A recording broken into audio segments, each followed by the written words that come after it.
Hi, welcome to this video. My name's Steve Greenhalgh and today I'm going to be talking about content. What to talk about, how often to talk about it, what inspires you, the best way to produce content, the quickest way I've found of creating content over multiple platforms and distributing it. I hope you find it useful. If you enjoy it, hey, hit subscribe, ring the notification bell. I produce new content every Wednesday. Give us a like, and if you've got a comment or if you've got another way of sharing content, please leave it in the comments below. Always really happy to hear from you. Look forward to seeing you again. Take care. Steve Greenhalgh, stuckinatruck.com.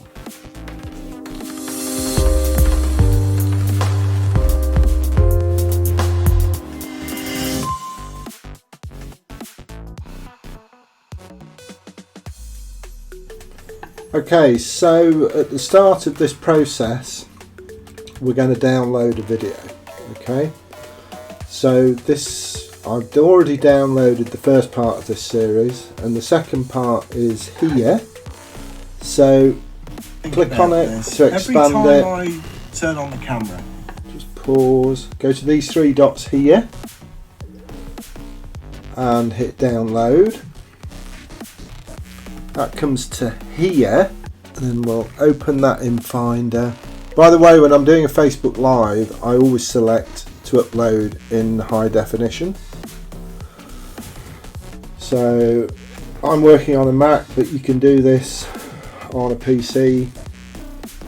I'm going to rename that file to find that, and then we're going to put that in the Dropbox folder, so we're keeping all the video content. There we go. We're going to move that up there into content 101. Dropbox there. Okay, so there we go. That'll upload into there, and then we go back and we do another one. So click back there.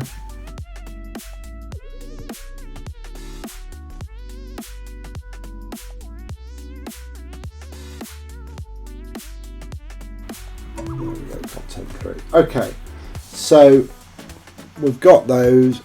Then I'll show you how I now will edit those. So let's just stop that recording, and then the next time we'll jump onto the computer. I'll show you how I edit, and then I'll show you put all this into WordPress. Okay, speak to you in a minute. Okay, so what we have done is we have edited the video in Camtasia. So the Camtasia app looks like this, and we've got editables in there so that we can bring things in, like little screen icons. We've got end screens. It's all here, all the bits on the bed, and we've saved that so we can edit it and chop it, and we can zoom in, we can zoom out, we can do all these things in Camtasia. And then we've saved the project, and we have exported the MP4 file. We've sent that MP4 file to Rev, and we have then received back this transcript, which we're going to edit in WordPress. So we've copied and pasted that, and it looks like that. And it's not very exciting. You need to take the speaker names out, and then we need to look at what we've got and read it and understand it. And then what we're going to do is break it up a bit. Now, if you look in WordPress, you've got visual and text. This is basic HTML, okay? And when you get a little bit better at this, you can start working in HTML. Now, here's the embed code for the video, which if you go over to YouTube, you get that embed code up here. Press the share code, get the embed code here, copy that, and we will put that into this new post here. You go to text. If we add that embed code here, if you look back on the visual there, you can't add HTML, that raw code, into the visual side. It just doesn't work. So if we look at in front of speaker 1, I'm going to do 1, 2, 3 returns. If you go back to visual, that is the code for return. So in the middle of that, I'm going to add the embed code. When we go back to visual, whoa, there's the video. Okay, and that's how you embed a video. It is that simple, and that will play and everything works. And there you go. So that's that bit. So we know that. Then we come back here. There's the same embed code. Go back to there. There you go. So here, will you do whatever it takes? And what I've done, these are H2 tags. Okay, the title up here, that's H1. Heading 2, that's H1.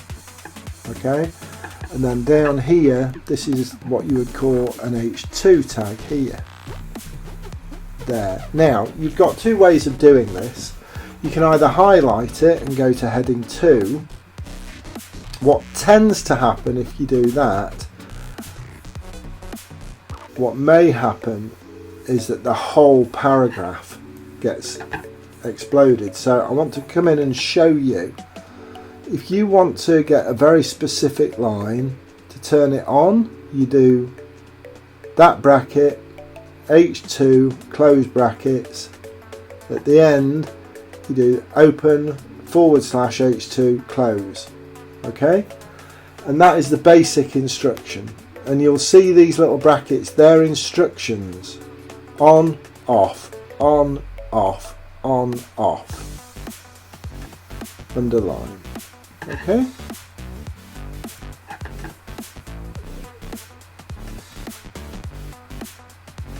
There's another H2 Lyndon. Here's another Lyndon did the work. Here's another. Now I put these in an HTML because I'm used to it.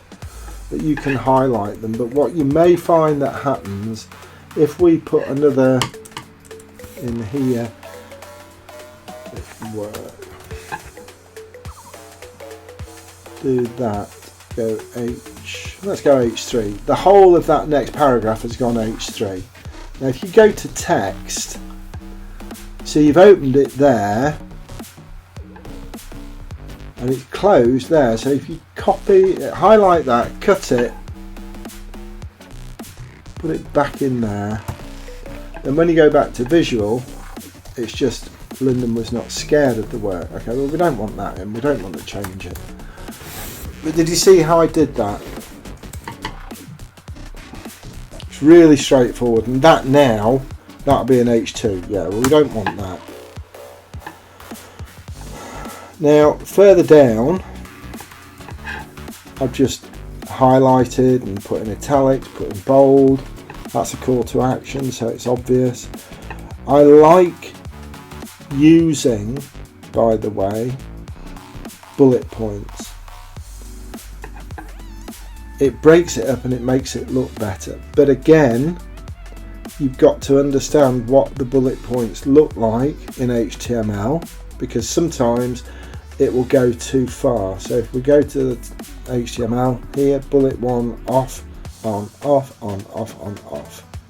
Okay, the more you practice it, the easier it gets. Now when we get down to the call to action, I have a standard call to action which I would just highlight like this from one blog to another. I'll put the usual disclaimer at the end. I can just paste that in and it comes out the same. Okay, every time. Links copy over, everything copies over. Where you've got links as well, really important, if you go into the edit settings of the link, always make sure that you tick that box so the link opens in a new tab. But that is the finished post. Here's what it looks like. So that's H1. And all the H2 tags below. Call to action is highlighted, keywords are highlighted. It really isn't that big a deal. When it comes to distribution on the day of publishing, I will go into YouTube and I will share on the share buttons here, but I also have an OnlyWire account, for all the social media share. These are all the opportunities that you can, different accounts you can share to. I share to Pingler, and I keep sharing these, and Pingler is a way of alerting the search engines to new URLs. I used to use Post Planner for Facebook, but I've stopped using that as I no longer need it. If That Then This is a great little share tool, but that's automated. I'm not going to go into that now, but if you look for If That Then This, let me show you. So we have shares with OnlyWire, Pingler, and If That Then This. Okay, I hope that helps. Look forward to seeing you soon. You take care. Bye bye.